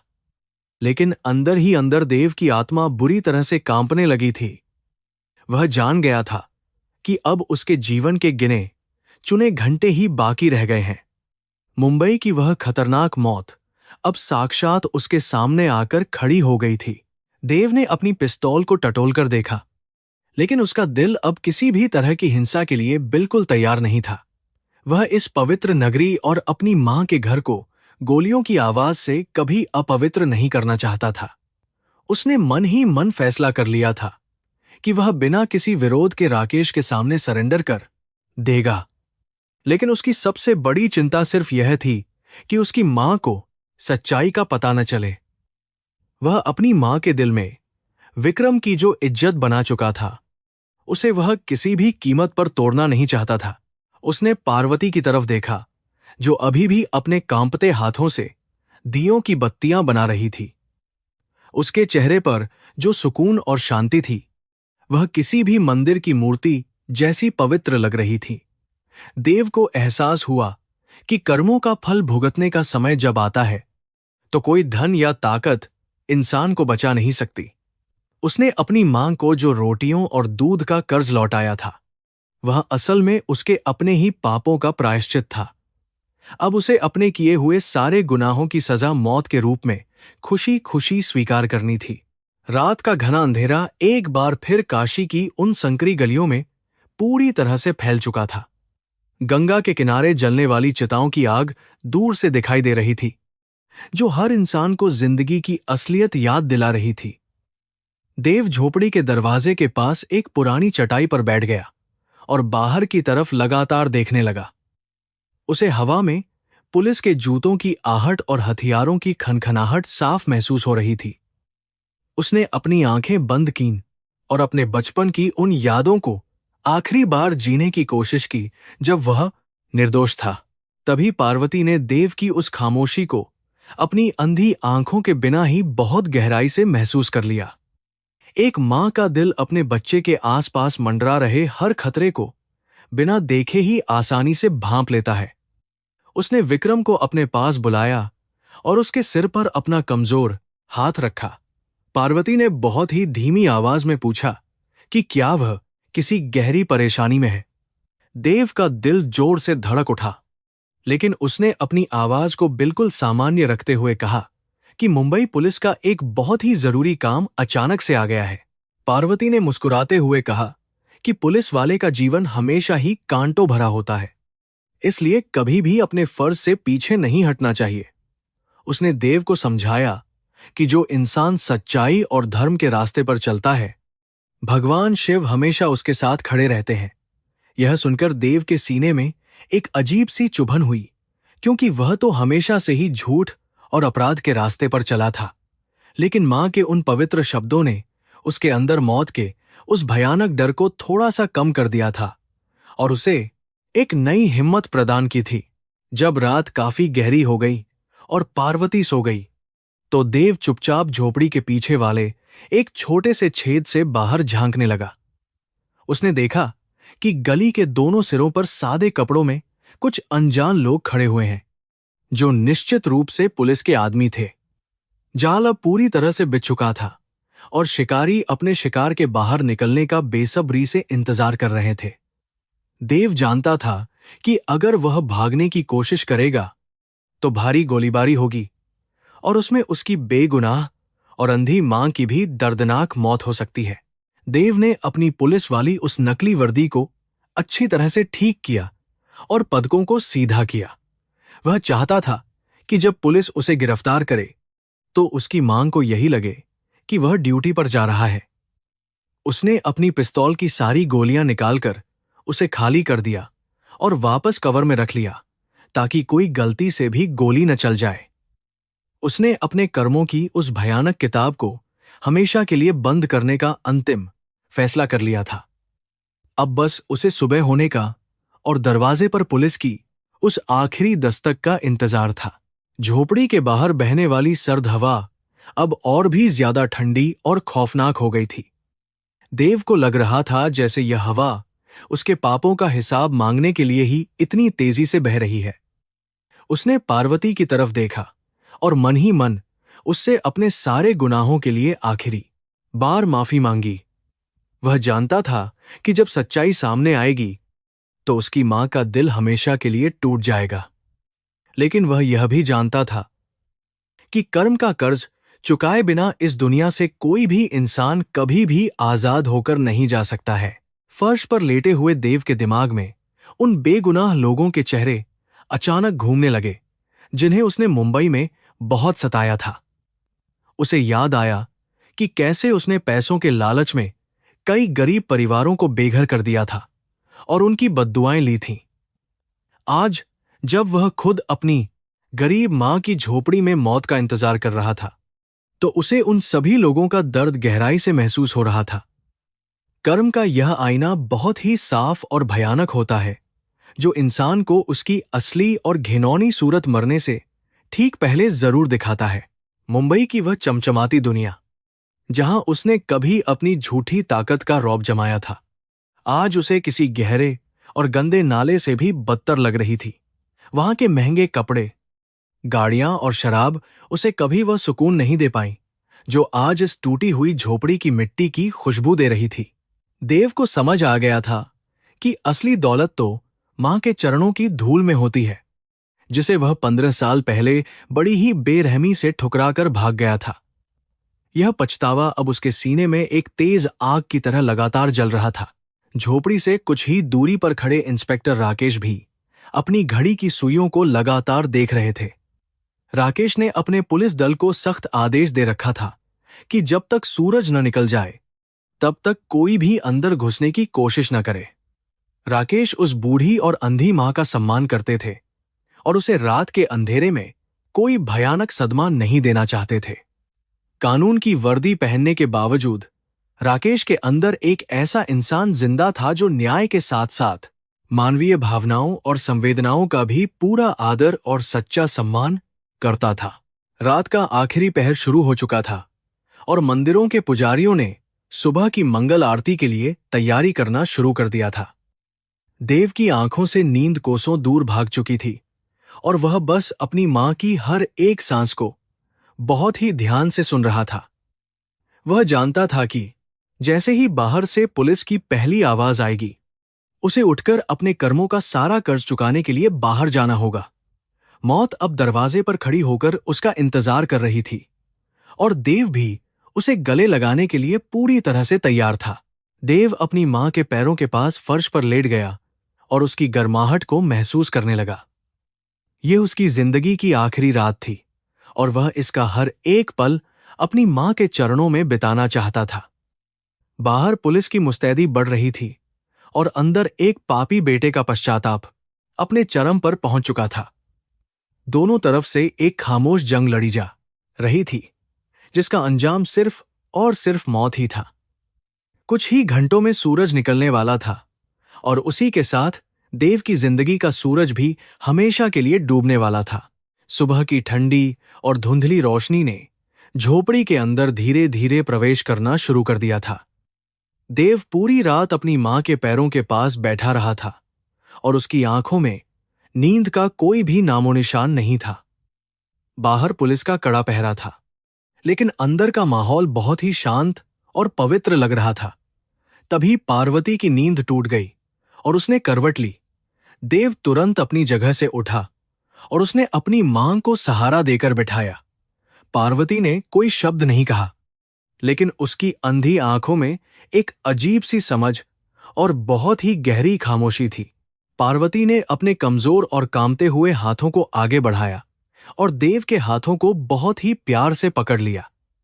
जैसे ही उसने विक्रम के रूप में मौजूद उस इंसान के हाथों की गर्माहट को महसूस किया, उसके दिल की धड़कनें एकदम से तेज हो गईं। एक मां अपने बच्चे के स्पर्श को हजारों की भीड़ में भी बिना देखे बहुत आसानी से पहचान सकती है। देव की हथेलियों का वह खुरदरापन और उनकी वह जानी पहचानी गर्माहट पार्वती की आत्मा को भीतर तक छू रही थी। उसे अब किसी भी नाम या पहचान के मोहताज होने की कोई जरूरत नहीं थी। बाहर खड़े मौत के उस भयानक खतरे को याद करके देव के मन में एक बहुत गहरी बेचैनी पैदा हो रही थी। घबराहट के कारण उसने अनजाने में ही अपने दाहिने हाथ की उंगलियों से चारपाई की लकड़ी पर एक खास लय में ताल देना शुरू कर दिया था। यह देव की बचपन की एक बहुत ही पुरानी आदत थी। जब भी वह डरा हुआ या बहुत ज्यादा परेशान होता था, पार्वती के तेज कानों ने उस हल्की सी थपथपाहट की आवाज को तुरंत बहुत ही अच्छी तरह से पहचान लिया और उसके होठों पर एक बहुत ही उदास सी मुस्कान आ गई। पार्वती ने विक्रम का पर्दाफाश नहीं किया और न ही कोई सीधा सवाल पूछा। उसने बहुत ही शांत और मधुर आवाज में देव के बचपन की कहानियां सुनाना शुरू कर दिया। उसने कहा कि जब मेरा देव छोटा था और रात के घने अंधेरे से डरता था, तो वह भी बिल्कुल इसी तरह अपनी उंगलियों से लकड़ी पर ताल बजाया करता था। यह बात सुनकर देव के शरीर में एक तेज सिहरन दौड़ गई और उसका दिल जोर से धड़कने लगा। वह समझ गया था कि उसकी मां की उस गहरी ममता की नजरों से उसका यह झूठा नाटक अब छिप नहीं सकता है। देव ने अपनी घबराहट को छिपाने के लिए एक बहुत ही गहरी और लंबी सांस ली, लेकिन यह भी उसकी एक बहुत बड़ी गलती साबित हुई। पार्वती ने तुरंत कहा कि तुम भी बिल्कुल मेरे देव की तरह ही गहरी सांसें लेते हो जब तुम किसी बात को छिपाने की कोशिश करते हो। देव की आंखें आंसुओं से भर गईं और वह अपनी मां के इस अद्भुत और चमत्कारिक ज्ञान के सामने पूरी तरह से नतमस्तक हो गया। वह कुछ भी बोल नहीं पा रहा था क्योंकि उसके गले में रुलाई का एक बहुत बड़ा और भारी गोला आकर बुरी तरह से अटक गया था। पार्वती ने अपनी बात को आगे बढ़ाते हुए कहा कि इस दुनिया में हर इंसान कभी न कभी अपना रास्ता जरूर भटक जाता है और गलतियां करता है, लेकिन एक माँ का दिल इतना बड़ा होता है कि वह अपने भटके हुए बच्चे के लिए हमेशा प्यार का एक दिया जलाकर रखती है। उसने समझाया कि कर्मों की सजा तो भगवान देता है, लेकिन माँ सिर्फ अपने बच्चे को माफ करना और उसे गले लगाना जानती है। देव को ऐसा लग रहा था जैसे उसकी माँ के ये पवित्र शब्द उसकी पापी और मैली आत्मा को गंगा के पानी की तरह धो रहे हों। देव को अब यह पूरी तरह से यकीन हो चुका था कि उसकी माँ जान गई है कि विक्रम की उस झूठी वर्दी के पीछे उसका अपना ही बेटा देव छिपा हुआ है। फिर भी पार्वती ने उस सच को अपने होंठों पर नहीं आने दिया, क्योंकि वह देव के आत्मसम्मान और उसके द्वारा रचे गए उस पवित्र झूठ की पूरी तरह से रक्षा करना चाहती थी। वह जानती थी कि उसका बेटा अपने गुनाहों का पश्चाताप करने के लिए ही इस अनजान रूप में उसके पास लौटकर आया है। यह मां और बेटे के बीच बिना कुछ बोले ही एक बहुत गहरी बातचीत थी। पार्वती ने उस भयानक रात का भी जिक्र किया जब देव 2 सूखी रोटियां और दूध का बर्तन चुराकर भाग गया था। उसने कहा कि मुझे कभी भी उस बात का कोई दुख या गुस्सा नहीं था, क्योंकि मुझे पता था कि मेरा बच्चा बहुत भूखा और परेशान था। उसने कहा कि मैंने वे रोटियां उसी के लिए तो बनाई थीं, बस मुझे इस बात का बहुत ज्यादा दुख था कि वह बिना मुझे बताए ही घर से दूर चला गया। मां के इस निस्वार्थ प्रेम ने देव के दिल को पूरी तरह से चकनाचूर कर दिया और वह फूट फूट कर रोने लगा। देव के आंखों से बहने वाले गर्म आंसू सीधे पार्वती के हाथों पर गिर रहे थे, लेकिन उसने अपनी सिसकियों को बाहर नहीं आने दिया। पार्वती ने अपने आंचल से विक्रम के उन आंसुओं को बहुत ही प्यार से पोंछते हुए कहा कि तुम क्यों इस तरह से रो रहे हो मेरे बेटे। उसने कहा कि तुम्हारा दिल बहुत साफ है और तुम्हारे इन आंसुओं ने तुम्हारे अंदर के सारे दुख और दर्द को पूरी तरह से धो दिया है। देव ने अपना सिर मां की गोद में रख दिया और उस पल को अपने दिल में हमेशा के लिए बहुत गहराई से उतार लिया। झोपड़ी के अंदर का वह पवित्र माहौल किसी भी मंदिर के गर्भगृह से कम नहीं लग रहा था, जहां एक पापी इंसान अपने भगवान के सामने पूरी तरह से समर्पण कर चुका था। लेकिन बाहर की दुनिया में वास्तविकता बहुत ही भयानक और कठोर थी। मुंबई पुलिस के इंस्पेक्टर राकेश ने अपनी बंदूक को लोड कर लिया था और वे सूरज की पहली किरण के साथ ही उस झोपड़ी पर धावा बोलने के लिए पूरी तरह से तैयार खड़े थे। देव को बाहर से आने वाली हर एक हल्की सी आहट बहुत ही साफ और स्पष्ट रूप से सुनाई दे रही थी। पार्वती ने देव के सिर पर अपना हाथ फेरते हुए कहा कि विक्रम बेटे, तुम मेरे देव से जब भी मिलना तो उससे मेरा एक बहुत ही जरूरी वादा जरूर लेना। उसे बताना कि चाहे दुनिया उसे कितना भी बुरा कहे या उस पर कितने भी इल्जाम लगाए, उसकी मां हमेशा उसे दिल से प्यार करेगी। उसने कहा कि मैं उसके हर एक गुनाह को अपनी ममता के आंसुओं से धो दूंगी और उसे कभी भी अकेला नहीं छोड़ूंगी। देव के लिए यह संदेश किसी भी बहुत बड़े वरदान या दुनिया की सबसे कीमती और अनमोल दौलत से भी ज्यादा मूल्यवान और पवित्र था। देव के अंदर एक बहुत ही भयानक तूफान मच रहा था और उसका मन कर रहा था कि वह जोर जोर से चीख कर सारी सच्चाई उगल दे। वह अपनी मां के पैरों में गिरकर यह कबूल करना चाहता था कि वही उसका असली और पापी बेटा देव है जो मौत के डर से यहां आया है। लेकिन उसने अपने होंठों को बहुत ही सख्ती से काट लिया और अपनी उन भावनाओं को बाहर नहीं आने दिया।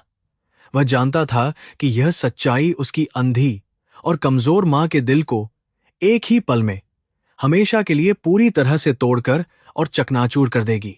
पार्वती ने गंगा नदी की महिमा का गुणगान करते हुए कहा कि जैसे मां गंगा हर पापी इंसान के सारे बड़े बड़े पापों को बहुत ही आसानी से अपने अंदर समा लेती है और उसे पवित्र कर देती है, बिल्कुल वैसे ही एक सच्ची मां की गोद भी दुनिया की हर एक बुराई को खत्म करने की ताकत रखती है।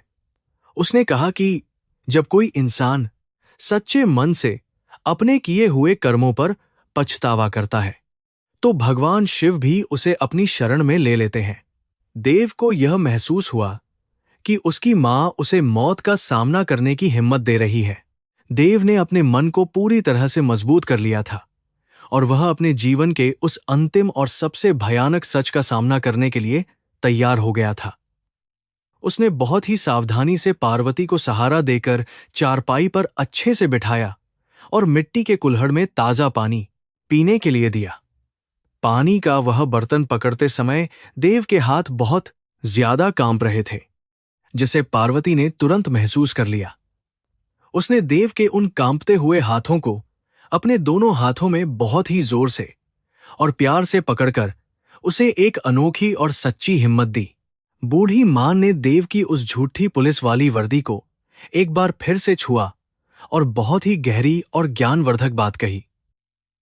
उसने कहा कि यह वर्दी सिर्फ एक कपड़े का टुकड़ा है जो इंसान को समाज में सिर्फ एक झूठी और बाहरी पहचान देता है, लेकिन इंसान की असली वर्दी उसका साफ दिल और उसके द्वारा किए गए अच्छे और नेक कर्म होते हैं, जो हमेशा भगवान की नजरों में गिने जाते हैं। देव समझ गया कि उसकी मां उसे यह बता रही है कि उसने अपनी इस झूठी वर्दी के पीछे छिपे हुए इंसान की अच्छाई को अच्छी तरह से देख लिया है। देव को यह पूरी तरह से एहसास हो गया था कि उसकी मां उसे उसकी अंतिम यात्रा के लिए अपना सबसे पवित्र और सच्चा आशीर्वाद दे रही है। वह उसे अपने कर्मों का फल बहुत ही बहादुरी और सच्चाई के साथ भुगतने के लिए मानसिक रूप से तैयार कर रही थी। पार्वती के उन ज्ञान भरे शब्दों ने देव के मन से मौत के उस भयानक खौफ को पूरी तरह से हमेशा के लिए बाहर निकाल दिया था। अब वह एक भगोड़ा अपराधी नहीं था, बल्कि एक ऐसा बेटा था जो अपनी मां के प्यार से पूरी तरह से पवित्र होकर मौत को गले लगाने जा रहा था। पार्वती ने अपनी आंखें बंद कर लीं और बहुत ही धीमी और मधुर आवाज में एक पुरानी और जानी पहचानी लोरी गाना शुरू कर दिया। यह वही खूबसूरत लोरी थी जिसे गाकर वह बचपन में छोटे देव को बड़ी ही शांति और प्यार के साथ सुलाया करती थी। उस लोरी की मीठी और सुरीली धुन ने झोपड़ी के उस तनावपूर्ण और दर्दनाक माहौल में एक बहुत ही अजीब सा सुकून और शांति पैदा कर दी थी। देव उस मधुर आवाज को सुनते हुए अपनी आंखें बंद करके उस पल की गहराई में हमेशा के लिए पूरी तरह से खो जाना चाहता था। झोपड़ी के बाहर का माहौल पूरी तरह से इसके विपरीत और बहुत ही ज्यादा खतरनाक और खौफनाक था। पुलिस के जवानों ने अपने हथियारों को सीधा कर लिया था और वे किसी भी समय दरवाजे को तोड़कर अंदर घुसने का आदेश मिलने का बेसब्री से इंतजार कर रहे थे। बाहर की वह ठंडी और जानलेवा हकीकत अंदर की उस गर्म और असीम ममता के बिल्कुल ही उलट थी। लेकिन झोपड़ी के अंदर बैठे देव और उसकी मां को बाहर के उस भयानक खतरे की कोई परवाह नहीं थी। वे सिर्फ एक दूसरे के प्यार और खामोशी के उस पवित्र बंधन में पूरी तरह से बंधे हुए थे। देव ने अपनी जगह से उठकर अपनी बूढ़ी और अंधी मां के पैरों को बहुत ही श्रद्धा और प्यार के साथ छुआ। उसने एक बहुत ही लंबा और गहरा प्रणाम किया, जिसमें उसके जीवन के सारे पाप, उसका सारा दर्द और उसका सबसे सच्चा पश्चाताप पूरी तरह से शामिल था।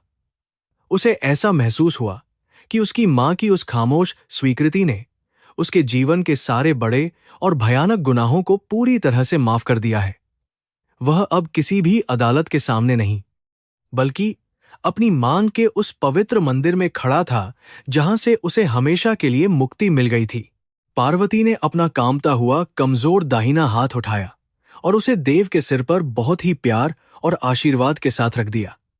उसने बहुत ही शांत और दृढ़ आवाज में कहा कि मेरे बेटे, आज तुम्हारा रास्ता तुम्हें जहां भी लेकर जाए, वहां तुम्हें हमेशा शांति और भगवान शिव का सच्चा आशीर्वाद मिले। उसने कहा कि कभी भी डरना मत और सच्चाई का सामना पूरी हिम्मत और ताकत के साथ करना, क्योंकि तुम्हारी मां की दुआएं हमेशा तुम्हारे साथ एक मजबूत ढाल बनकर रहेंगी। यह आशीर्वाद देव के लिए किसी भी रक्षा कवच से बहुत ज्यादा शक्तिशाली और पवित्र था। इसी बीच सुबह की पहली और सुनहरी किरण ने झोपड़ी के टूटे हुए दरवाजे से अंदर की तरफ पूरी तरह से प्रवेश कर लिया था। समय अब पूरी तरह से समाप्त हो चुका था और देव के जीवन के उस सबसे बड़े और अंतिम नाटक का पर्दा अब गिरने ही वाला था। देव पूरी तरह से तैयार होकर अपनी जगह पर सीधा खड़ा हो गया और उसने अपने कपड़ों को बहुत ही अच्छी तरह से ठीक किया। वह अब भागने के लिए नहीं, बल्कि मुंबई पुलिस के इंस्पेक्टर राकेश का बहुत ही बहादुरी से सामना करने के लिए दरवाजे की तरफ धीरे धीरे आगे बढ़ने लगा था। देव जब दरवाजे की तरफ बढ़ रहा था, तब पार्वती अपनी पुरानी चारपाई पर बिल्कुल एक पत्थर की मूर्ति की तरह बहुत ही शांति से बैठी हुई थी। उसकी अंधी आंखें दरवाजे की दिशा में ही देख रही थीं, जैसे वह अपने बेटे के जीवन के उस सबसे दर्दनाक और दुखद अंत को बिना देखे ही अपनी आत्मा से देख रही हो। उसने कोई भी आवाज नहीं की और न ही उसे रोकने की कोई कोशिश की। वह जानती थी कि कर्मों का यह भारी कर्ज चुकाने का समय आ गया है और उसे अपने बेटे को यह कर्ज पूरी तरह से चुकाने देना ही होगा। देव ने दरवाजे की पुरानी कुंडी पर अपना हाथ रखा और एक आखिरी बार पीछे मुड़कर अपनी मां के उस शांत और पवित्र चेहरे को बहुत गहराई से निहारा। उसे अपनी मां के उस बूढ़े और झुर्रियों वाले चेहरे में दुनिया की सबसे बड़ी और सच्ची सुंदरता साफ नजर आ रही थी। उसने भगवान शिव से प्रार्थना की कि वे उसे उसके हर एक भयानक गुनाह की सबसे कड़ी और दर्दनाक सजा दे, लेकिन उसकी मांग के दिल को कभी भी कोई ठेस न पहुंचने दें। इसके बाद उसने एक बहुत ही गहरी सांस ली और दरवाजे को खोलने के लिए अपनी पूरी ताकत लगा दी। झोपड़ी का पुराना लकड़ी का दरवाजा एक बहुत ही कर्कश और भारी आवाज के साथ खुला। बाहर की दुनिया में सुबह की ठंडी हवा और पुलिस के हथियारों की खौफनाक चमक देव का बेसब्री से इंतजार कर रही थी। मुंबई पुलिस के तेज तर्रार इंस्पेक्टर राकेश ने तुरंत अपनी पिस्तौल देव के सीने की तरफ तान दी। उनके पीछे खड़े दर्जनों हथियारबंद पुलिसकर्मियों ने भी अपनी बंदूकें सीधी कर ली थीं। माहौल में एक ऐसा भयानक तनाव और सन्नाटा छा गया था जिसे किसी तेज चाकू से भी आसानी से काटा जा सकता था। देव बिल्कुल शांत था। देव ने दरवाजे की चौखट पर कदम रखते ही अपने दोनों हाथों को हवा में बहुत ही धीरे धीरे ऊपर उठा लिया। वह यह दिखाना चाहता था कि उसके पास कोई भी हथियार नहीं है और वह पुलिस से कोई भी मुकाबला नहीं करना चाहता। उसने नकली पुलिस की वर्दी पहन रखी थी, जिसे देखकर राकेश और उनके साथी कुछ पल के लिए पूरी तरह से हैरान रह गए। देव ने अपनी आंखों से राकेश की तरफ देखा और अपने चेहरे पर एक बहुत ही गहरी और सच्ची मिन्नत के भाव स्पष्ट रूप से ला दिए। वह खामोश था। उसने अपने एक हाथ की उंगली को अपने होंठों पर रखा और राकेश को पूरी तरह से शांत रहने का इशारा किया। इसके बाद उसने अपने पीछे उस जर्जर झोपड़ी के अंधेरे दरवाजे की तरफ इशारा करते हुए बहुत ही दबी हुई आवाज में कुछ कहने की कोशिश की। राकेश एक बहुत ही अनुभवी और चतुर पुलिस अफसर था। उसने देव की आंखों में छिपे हुए उस भयानक दर्द और डर को तुरंत पढ़ लिया। वह समझ गया कि यह खतरनाक अपराधी अपनी जान की भीख नहीं, बल्कि कुछ और ही बहुत जरूरी चीज मांग रहा है। राकेश ने अपने साथियों को तुरंत अपनी बंदूकें नीचे करने का कड़ा आदेश दिया और खुद भी अपनी पिस्तौल को थोड़ा सा नीचे कर लिया। देव ने राहत की एक बहुत ही लंबी और गहरी सांस ली और वह धीरे धीरे चलकर झोपड़ी से पूरी तरह से बाहर आ गया। उसने बहुत ही सावधानी के साथ उस पुराने लकड़ी के दरवाजे को बिना कोई भी तेज आवाज किए अपने पीछे बंद कर दिया। वह किसी भी हाल में अपनी बूढ़ी और अंधी मां को पुलिस की इस खौफनाक और भयानक मौजूदगी का जरा सा भी एहसास नहीं होने देना चाहता था। वह इंस्पेक्टर राकेश के बिल्कुल करीब पहुंच गया और बहुत ही धीमी और कांपती हुई आवाज में उसने अपनी भयानक सच्चाई को स्वीकार करना शुरू कर दिया। देव ने कहा कि साहब, आप जिस खतरनाक अपराधी को पूरे मुंबई में बहुत ही सरगर्मी से ढूंढ रहे हैं, वह मैं ही हूं। मैं अपने सारे किए हुए घिनौने अपराधों को पूरी तरह से कबूल करता हूं और कानून की हर एक कड़ी से कड़ी सजा भुगतने के लिए भी पूरी तरह से तैयार हूं। आप मुझे अभी इसी वक्त गिरफ्तार कर सकते हैं और फांसी पर भी लटका सकते हैं। लेकिन देव ने तुरंत हाथ जोड़ लिए और बहुत ही दीनता के साथ गिड़गिड़ाते हुए अपनी एकमात्र और सबसे बड़ी शर्त राकेश के सामने रखी। उसने कहा कि इस झोपड़ी के अंदर मेरी एक बहुत ही बूढ़ी, बीमार और अंधी मां है। जो सिर्फ और सिर्फ मेरे प्यार के सहारे ही अब तक जिंदा है। उसे यह बिल्कुल नहीं पता है कि उसका बेटा एक बहुत बड़ा अपराधी है जो लोगों की जान लेता है। मैंने उसके सामने विक्रम नाम के एक ईमानदार पुलिस वाले का बहुत ही झूठा नाटक रचा है ताकि उसे थोड़ी सी खुशी मिल सके। उसने राकेश को अपने उन कर्मों के बारे में बताया जिसने उसे मुंबई से काशी तक खींच लाया था। देव ने रोते हुए कहा कि वह 15 साल पहले अपनी गरीब मां की 2 सूखी रोटियां और एक छोटा बर्तन दूध चुराकर यहां से भाग गया था। आज वह अपना वही सबसे बड़ा कर्ज चुकाने के लिए मौत के इस भयानक मुंह में खुद चलकर वापस आया है। उसने कहा कि मेरा कर्म मुझे कभी भी चैन से जीने नहीं देता और आज मुझे अपने किए हुए हर एक पाप का बहुत ही गहरा पछतावा हो रहा है। देव ने अपने दोनों हाथ आगे बढ़ा दिए ताकि पुलिस उसे हथकड़ी पहना सके। उसने फूट फूट कर रोते हुए राकेश से बहुत ही दिल दहला देने वाली विनती की। उसने कहा कि साहब, आप मुझे अभी हथकड़ी लगा लें और मुझे यहां से दूर ले जाकर चाहे जो भी सजा दें। मैं कुछ नहीं कहूंगा, लेकिन मेरी आपसे बस एक ही गुजारिश है कि आप सब लोग पूरी तरह से खामोश रहें। मेरी उस अंधी मां को कभी भी यह पता नहीं चलना चाहिए कि उसका लाडला बेटा एक खूंखार और बेरहम मुजरिम है जिसे पुलिस पकड़कर ले गई है।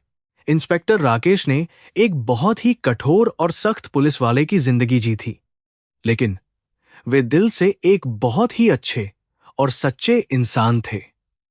देव की उस दर्द भरी कहानी और उसके आंसुओं ने उनके मजबूत और पत्थर जैसे दिल को भी पूरी तरह से पिघला दिया था। वे समझ गए थे कि देव अब वह पुराना खतरनाक अपराधी नहीं रहा है, बल्कि कर्मों के बोझ तले दबा हुआ एक लाचार बेटा बन चुका है जो सिर्फ अपनी मां की झूठी खुशी को बचाना चाहता है। उन्होंने देव की उन नाम आंखों में झांक कर देखा।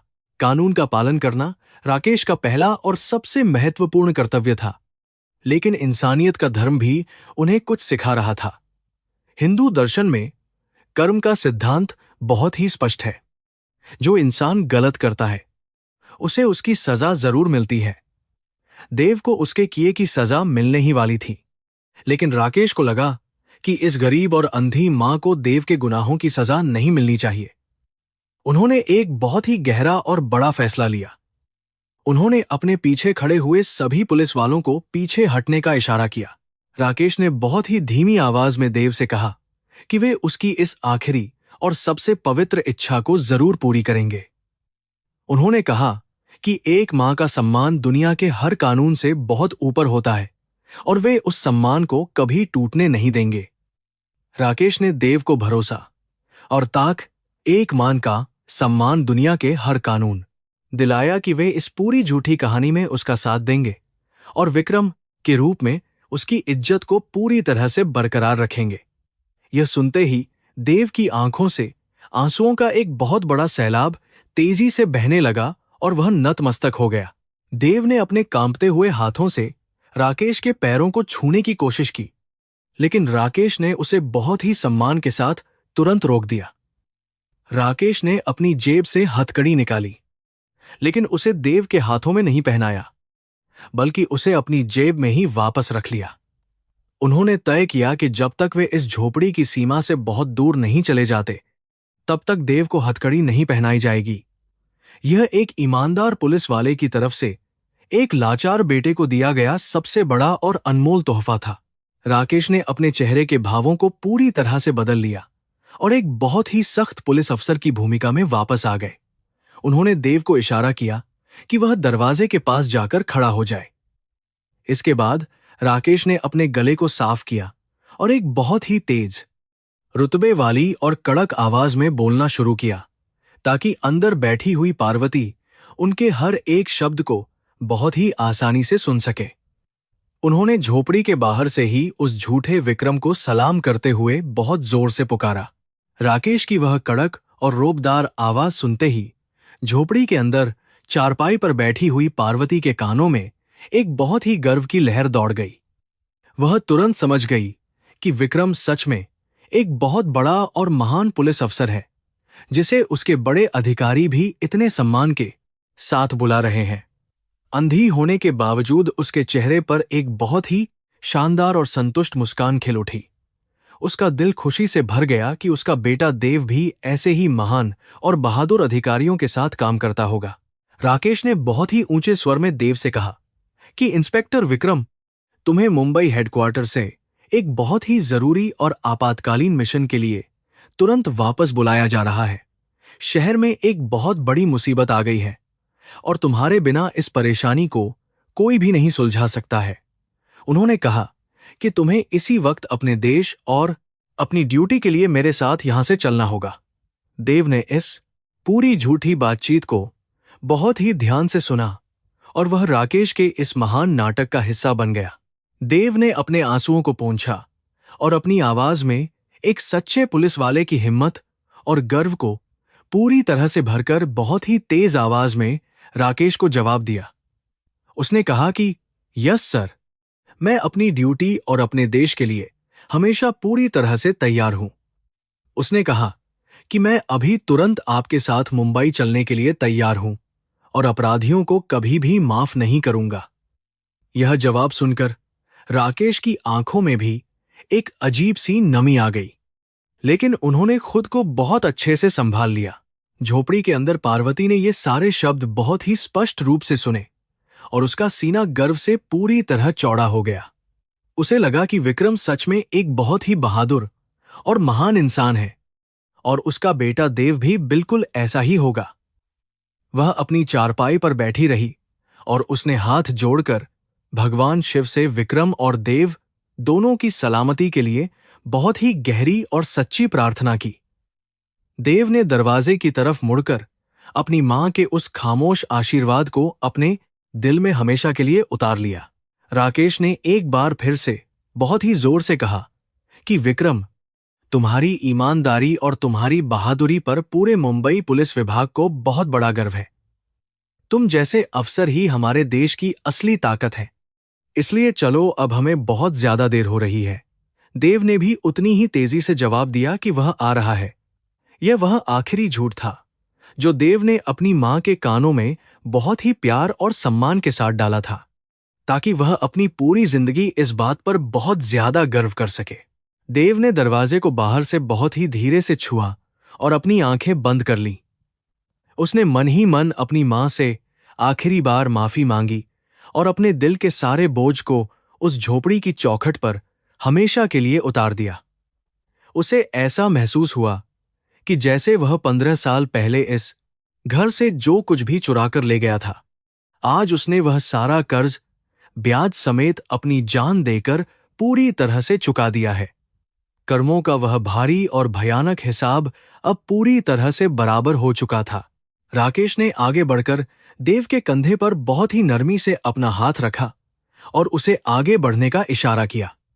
देव बिना कोई भी विरोध किए पुलिस वालों के साथ उस संकरी और पुरानी गली से बाहर की तरफ बहुत ही शांति के साथ चलने लगा।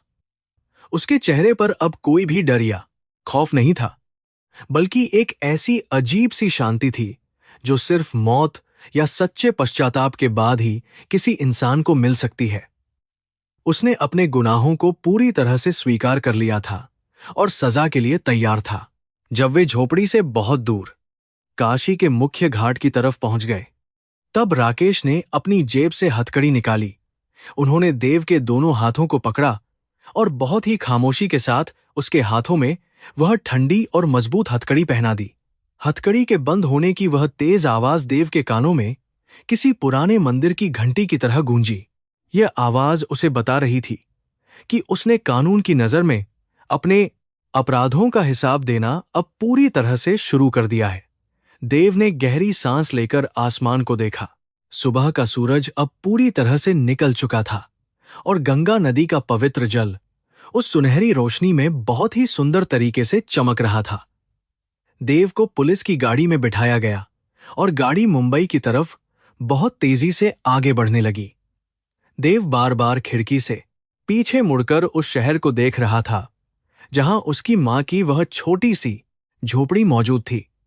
उसे पता था कि वह अब कभी भी वापस लौटकर उस पवित्र और प्यार भरी जगह पर नहीं आ पाएगा, लेकिन उसका दिल पूरी तरह से हल्का था।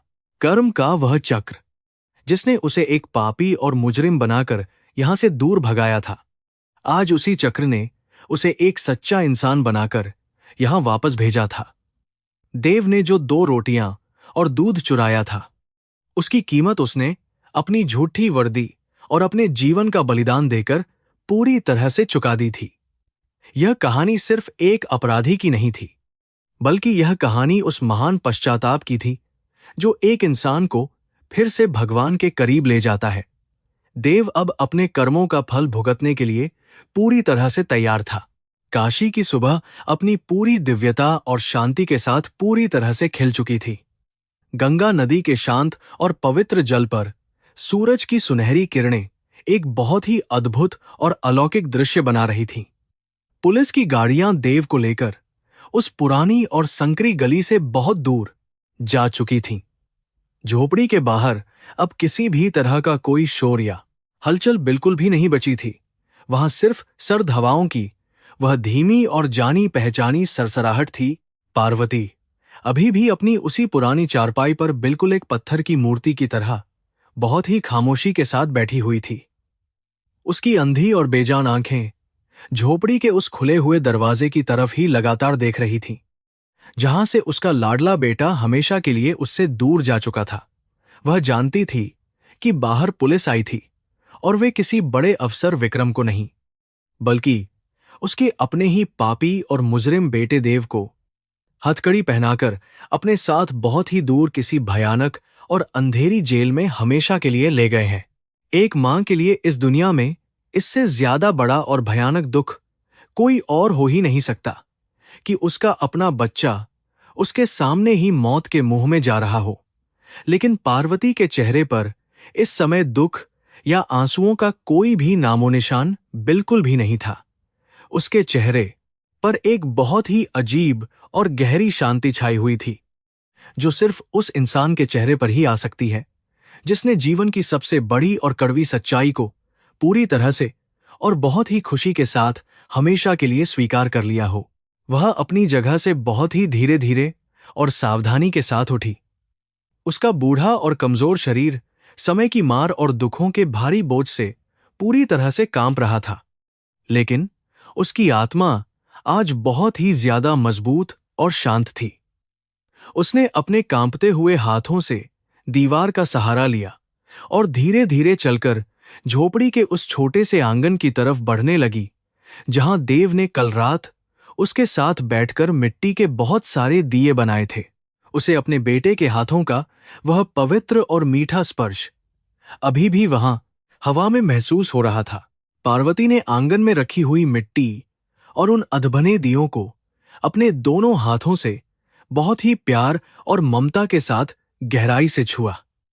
उसे याद आया कि कैसे उसका देव बचपन में भी इसी तरह मिट्टी से खेला करता था और अपने छोटे छोटे हाथों से अजीब से खिलौने बनाया करता था।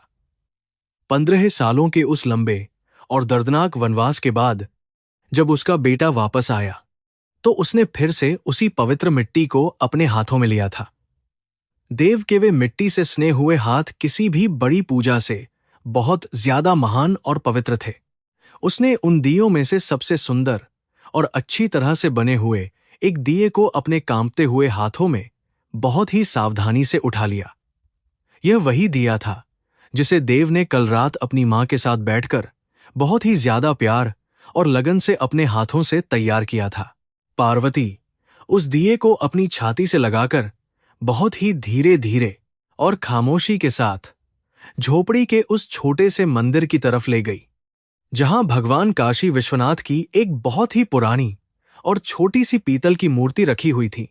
वह वहां बैठ गई। उसने उस मिट्टी के दिए में थोड़ा सा सरसों का तेल डाला और अपने हाथों से एक रुई की लंबी बत्ती बनाकर उसमें बहुत ही अच्छी तरह से रख दी। माचिस की एक तीली जलाकर उसने उस दिए को पूरी तरह से रोशन कर दिया। दिए की वह छोटी सी लेकिन बहुत ही चमकीली और सुनहरी लौ उस अंधेरी झोपड़ी के कोने में एक बहुत ही अद्भुत और पवित्र रोशनी पूरी तरह से फैलाने लगी। पार्वती की अंधी आंखों में वह रोशनी तो नहीं जा सकती थी, लेकिन उस रोशनी की गर्माहट उसके दुखी दिल को बहुत सुकून दे रही थी। दिया जलाने के बाद पार्वती ने अपने दोनों हाथों को भगवान के सामने बहुत ही श्रद्धा और विश्वास के साथ जोड़ लिया। उसने अपना सिर झुकाया और बहुत ही धीमी लेकिन बिल्कुल स्पष्ट और साफ आवाज में एक ऐसा नाम पुकारा जिसे वह पिछले 15 सालों से अपने दिल के सबसे गहरे कोने में बहुत ही सुरक्षित तरीके से छिपाकर बैठी हुई थी। उसने बहुत ही प्यार और आंसुओं के साथ कहा कि मेरे देव, मेरे प्यारे बेटे, मुझे पता है कि तुम ही विक्रम बनकर मेरे पास वापस आए थे और तुमने ही मुझे वो रोटियां दोबारा खिलाई थी। पार्वती की उन अंधी आंखों से आंसुओं की 2 बहुत ही बड़ी और गर्म बूंदें टूटकर उस मिट्टी के दिए के पास गिर गईं। उसने भगवान शिव से बात करते हुए कहा कि हे प्रभु, मैंने अपने बेटे के उस पवित्र और महान झूठ को इसलिए पूरी तरह से सच मान लिया था क्योंकि मैं उसे मौत से पहले एक सच्ची और अच्छी जिंदगी देना चाहती थी। वह इस दुनिया की नजरों में एक बहुत बड़ा और भयानक मुजरिम हो सकता है, लेकिन मेरी नजरों में वह सिर्फ और सिर्फ मेरा वही छोटा सा और बहुत प्यारा बच्चा ही था। उसने अपनी रुलाई को थोड़ा सा काबू में किया और आगे बोलते हुए कहा कि भगवान, जब मेरा बेटा उस रात 2 सूखी रोटियां और दूध का वो छोटा सा बर्तन चुराकर यहां से भाग गया था, तो मुझे उस पर कभी भी कोई गुस्सा नहीं आया था। मुझे सिर्फ इस बात का बहुत ज्यादा और गहरा दुख था कि मेरा बच्चा इतना भूखा और लाचार था कि उसे अपनी ही मां के घर में चोरी करनी पड़ी। मैंने तो उसी काली और मनहूस रात को उसे दिल से हमेशा के लिए पूरी तरह से माफ कर दिया था। पार्वती ने दिए की उस लौ को अपने हाथों से हवा के तेज झोंकों से बहुत ही सावधानी के साथ अच्छी तरह से बचाया। उसने कहा कि आज जब मेरा बेटा अपने उन कर्मों की भयानक और कड़ी सजा भुगतने के लिए मौत के दरवाजे पर पूरी तरह से पहुंच गया है, तो मैं एक मां होने के नाते बस यही आखिरी और सच्ची प्रार्थना करती हूं कि उसे अब और ज्यादा दर्द न मिले। उसने अपना सबसे बड़ा और भारी कर्ज अपनी ही जान देकर पूरी तरह से चुका दिया है, इसलिए हे भोलेनाथ, उसे अपने चरणों में जगह देना। हिंदू दर्शन और गीता में भी हमेशा से यही कहा गया है कि जब कोई इंसान सच्चे मन से और पूरी आत्मा के साथ अपने किए हुए भयानक और बुरे कर्मों का पश्चाताप करता है, तो भगवान उसे जरूर मुक्ति प्रदान करते हैं। देव ने जिस तरह से अपनी झूठी शान और वर्दी को पीछे छोड़कर अपनी बूढ़ी और अंधी मां की निस्वार्थ भाव से सच्ची सेवा की थी, वह उसका सबसे बड़ा और महान प्रायश्चित था। पार्वती का यह विश्वास था कि अब उसके बेटे की आत्मा कभी भी किसी नर्क की आग में नहीं जलेगी और हमेशा शांत रहेगी।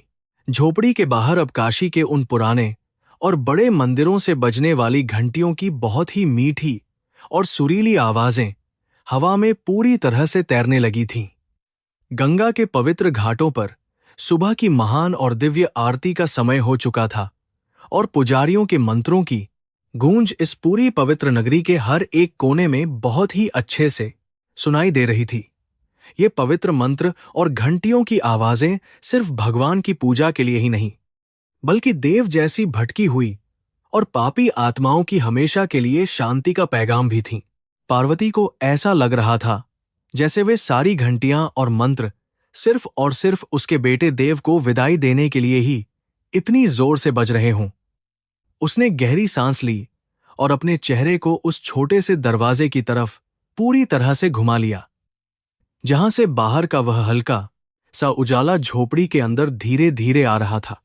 उसके चेहरे पर अब कोई भी डर, पछतावा या दर्द का निशान बिल्कुल भी बाकी नहीं था। उसने जीवन और मृत्यु के इस सबसे बड़े और महान रहस्य को पूरी तरह से और खुशी से समझ लिया था। उसने उस संदूक की तरफ मुड़कर भी नहीं देखा जिसमें देव ने मुंबई से लूटे हुए उन सारे पैसों की भारी गड्डियां उसके लिए बहुत ही प्यार से छिपाकर रखी थीं। पार्वती के लिए वह सारा धन बिल्कुल मिट्टी के समान था, क्योंकि वह अच्छी तरह से जानती थी कि वह पैसा बेगुनाह लोगों के खून और आंसुओं से पूरी तरह से सना हुआ है। उसने यह तय कर लिया था कि वह उस अपवित्र धन को कभी भी अपने हाथ नहीं लगाएगी और अपनी बची हुई जिंदगी सिर्फ इन मिट्टी के दियों के सहारे ही हमेशा के लिए पूरी करेगी। वह जानती थी कि एक पापी की कमाई से कभी भी किसी मां का पेट नहीं भर सकता और न ही उसे कोई शांति मिल सकती है। देव ने उसे जो सबसे बड़ी और सच्ची दौलत दी थी, वह सिर्फ वे 2 दिन थे जो उसने विक्रम के रूप में अपनी मां के चरणों में पूरी तरह से बिताए थे। मां के हाथों से खाई हुई वे 2 गर्म रोटियां और पिया हुआ वह थोड़ा सा दूध ही देव की पूरी जिंदगी की सबसे बड़ी और सच्ची कमाई थी, जिसने उसे भगवान की नजरों में फिर से एक बहुत अच्छा इंसान बना दिया। समय अपनी धीमी और पुरानी चाल से बहुत ही खामोशी के साथ लगातार आगे की तरफ बढ़ता जा रहा था। काशी की उस भीड़-भाड़ वाली और शोर से भरी हुई दुनिया में किसी को भी यह बिल्कुल नहीं पता था कि इस एक छोटी सी और बहुत गरीब झोपड़ी में एक मां ने अपने बेटे के जीवन का कितना बड़ा और महान बलिदान बहुत ही खामोशी के साथ दिया है। पुलिस का वह ईमानदार इंस्पेक्टर राकेश भी अब तक देव को इस पवित्र शहर से बहुत दूर ले जा चुका था, जहां सिर्फ और सिर्फ मौत ही उसका बेसब्री से इंतजार कर रही थी। लेकिन देव अब मौत से बिल्कुल भी नहीं डर रहा था। मुंबई की तरफ जाने वाली उस तेज रफ्तार पुलिस की गाड़ी में हथकड़ी पहने हुए बैठे देव के चेहरे पर एक बहुत ही अजीब सी और गहरी मुस्कान हमेशा के लिए ठहर गई थी। उसे अपनी बंद आंखों के सामने सिर्फ अपनी मां पार्वती का वह मुस्कुराता हुआ और बहुत ही ज्यादा शांत चेहरा स्पष्ट रूप से नजर आ रहा था। उसे उस मिट्टी के दिए की वह हल्की सी खुशबू भी महसूस हो रही थी, जो उसकी मां ने अभी अभी उसके नाम से उस झोपड़ी में जलाई थी। वह जानता था कि उसका वह पवित्र और झूठा नाटक पूरी तरह से और हमेशा के लिए बहुत अच्छे से सफल हो गया है। उसे यह कभी भी पता नहीं चल पाएगा कि उसकी मां पहले दिन से ही उसकी असली सच्चाई को बहुत अच्छी तरह से जान गई थी। और शायद यही बात इस कहानी का सबसे बड़ा, सबसे सुंदर और बहुत ही ज्यादा दर्दनाक हिस्सा था। एक बेटे ने अपनी मां को खुश रखने के लिए बहुत बड़ा झूठ बोला और एक मां ने अपने बेटे को शांति से मरने देने के लिए उस झूठ को सच मान लिया। झोपड़ी में वह मिट्टी का दिया अपनी पूरी ताकत और रोशनी के साथ लगातार बहुत ही अच्छी तरह से जल रहा था। सरसों के तेल की वह धीमी और मीठी महक उस पूरी जगह को बहुत ही ज्यादा पवित्र और शांतिपूर्ण बना रही थी। पार्वती वहीं उस छोटे से मंदिर के पास बहुत ही शांति से बैठी रही और उसने अपनी रुद्राक्ष की पुरानी माला को अपने कांपते हुए हाथों में उठा लिया। वह हर एक मनके के साथ भगवान शिव का नाम ले रही थी और अपने बेटे की भटकी हुई आत्मा की हमेशा के लिए शांति की प्रार्थना कर रही थी। वह दिया सिर्फ मिट्टी और तेल का एक साधारण सा बर्तन बिल्कुल भी नहीं था।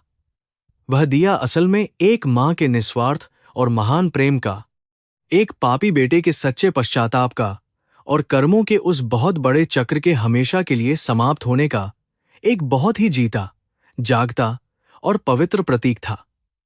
जब तक वह दिया उस अंधेरी झोपड़ी में रोशनी फैलाता रहेगा, तब तक देव और पार्वती की यह दर्दनाक लेकिन बहुत ही ज्यादा पवित्र और महान कहानी काशी की इन संकरी गलियों में हमेशा हमेशा के लिए अमर और पूरी तरह से जिंदा रहेगी।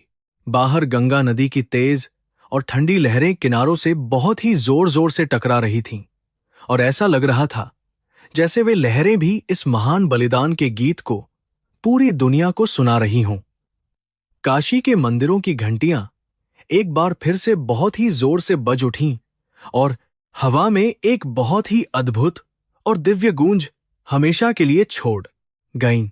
कर्म का कर्ज अब ब्याज सहित पूरी तरह से चुकाया जा चुका था और एक मां की अंधी आंखों में जलता हुआ वह प्यार का दिया अब कभी भी नहीं बुझने वाला था।